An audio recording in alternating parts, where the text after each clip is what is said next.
Hey guys, STOMP here, and in this video I will show you all of Pangar's abilities as well as how to deal with them. Please remember to thumbs up this video if you have found it useful, follow me on Twitch at the link in the description, as well as subscribing to the channel for more Dauntless content.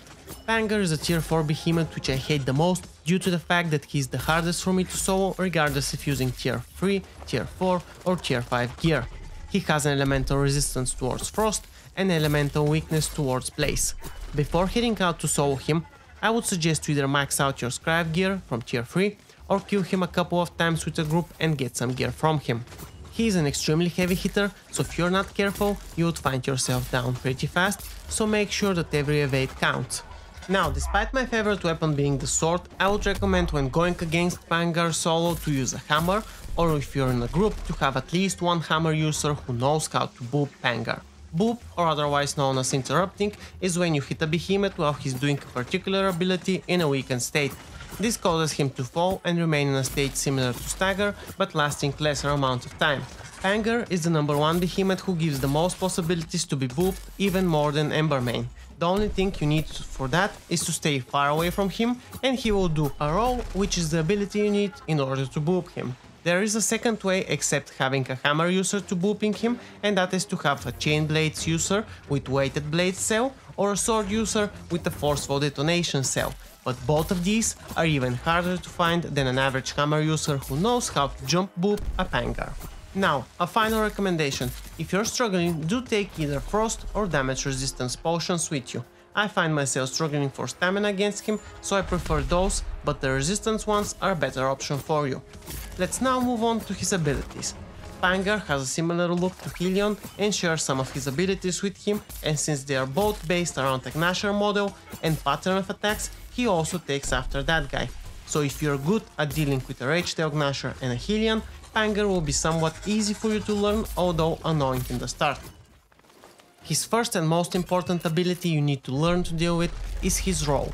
The way Pangar raises his body and initiates this ability is similar to his tail slam, but the main way to tell them apart is first that when he rolls he takes more time to raise his body, and he does not shake, while when he prepares for a tail slam he shakes his body and stays in a lower stance. His roll will target a specific player and go towards him, and will end in two ways depending on how far away the target is and if it has evaded the ability. If the target is near enough or it has evaded the roll, it will be a simple roll and it will end up with him rolling sideways and back on his feet. But if the target is further away than the roll distance, Pangar will do a tail slam at the end of the roll, extending his disability radius even further. You can evade this ability by rolling through him while he is close to you, or sprinting sideways and rolling once. Be careful, because unlike other abilities like charge, this one does not go in a straight direction but will follow the player's movements and bend its direction if needed. The best way to deal with this ability, however, is to boop him, as I previously mentioned. Learning how to do this with a hammer takes practice, but you get the hang of it in a couple of fights. Jump booping is easier than just right-click booping with the hammer. It helps better to calculate when to boop him, and I must say that I can jump boop him 9 out of 10 rolls, while without jumping it is more like 3 or 4 out of 10.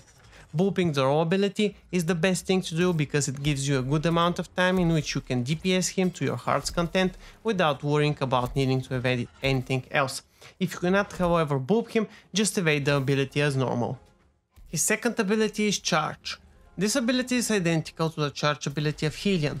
Pangar will turn towards a given player, make a step backwards, then charge while lowering his head near the ground. I found it best to move away from him the moment I see him beginning this ability, as the hit radius goes further than the model of his body, and sometimes you may roll through him but still get hit. The safest spot to be while he does this ability is behind him near his tail, as you will not get hit. The second best option is to stay near the side of his legs and move a little bit away the moment you see him making the backward step to begin the ability. Rolling out is also an option, but be careful when you roll towards him, because, as I mentioned earlier, you might roll through him but still get hit. His third ability is Stomp. Similar to the Gnasher and Helion, Pangar will raise one of his legs and stomp the ground, causing damage in a radius around his leg. It is best to evade away from his leg or move to the outer part of his opposite leg. Be careful when rolling from one leg to the other, since the ability's radius also hits the inner part of the opposing leg. His fourth ability is Kick. Just like Helion, it is easy to deal with this ability since it is predictable and all you need to do is move to the side of the leg or near the opposing one with a simple roll. His fifth ability is Tail Swipe. Pangar will pull and raise his tail and then follow up with the tail swipe in the direction opposite of the one he pulled it initially. This ability looks exactly like Helion's tail swipe and the Rage Tail Gnasher's tail swipe. It also deals damage both in the initial swing as well on the smaller return swing, so do be careful. You can easily evade this ability by staying next to his front body part or his head and following the swing.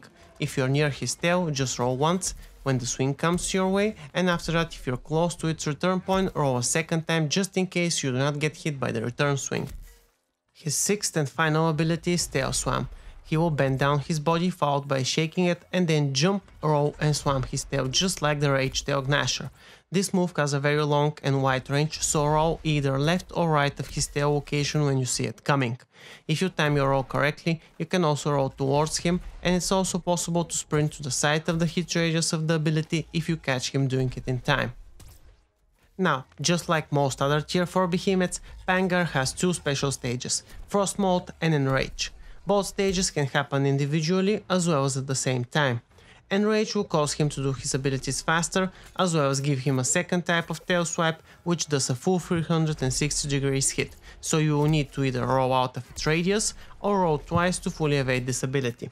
When he goes into Enrage, he will raise one of his legs and then stomp the ground, doing damage around that leg. So be careful not to be around his leg and just stand near his head or his tail. When he goes into Frost Mode, he will engulf his body in ice and summon two icebergs near him, which he will then destroy with a tail swipe to both sides, so try to be away from him while he goes into this stage. When in Frost Mode, Pangar's abilities will have a couple of additional side effects. When he rolls, there will be icebergs walls created on both sides of his path, which will constrain player movement. Walking into these icebergs will deal damage and slow your movement speed. You can use his abilities to destroy the icebergs by positioning him near them afterwards, and they will also despawn after a given amount of time. His tail swam will send projectiles in the air, which upon landing will create whirlwinds, which deal damage and slow you down. They will also deal a lot of damage if they hit you upon landing, so try to be careful. Finally, his stomp will create an extra small iceberg near his leg when landing, so try to roll towards his head or tail when he's in this stage and stomping. Finally, Pangar can have the following body parts destroyed for extra wood: his head, his two legs, and his tail. This is everything about Pangar and his abilities. Be sure to check my full solo fight against him by clicking the link down in the description or at the end of this video. Also, do not forget to follow me on Twitch for Dauntless streaming, again, link is down below. Thumbs up the video if you have found it useful, leave a comment if you have a suggestion or criticism, share the video as you see fit, and lastly, do not forget to subscribe for more content like this.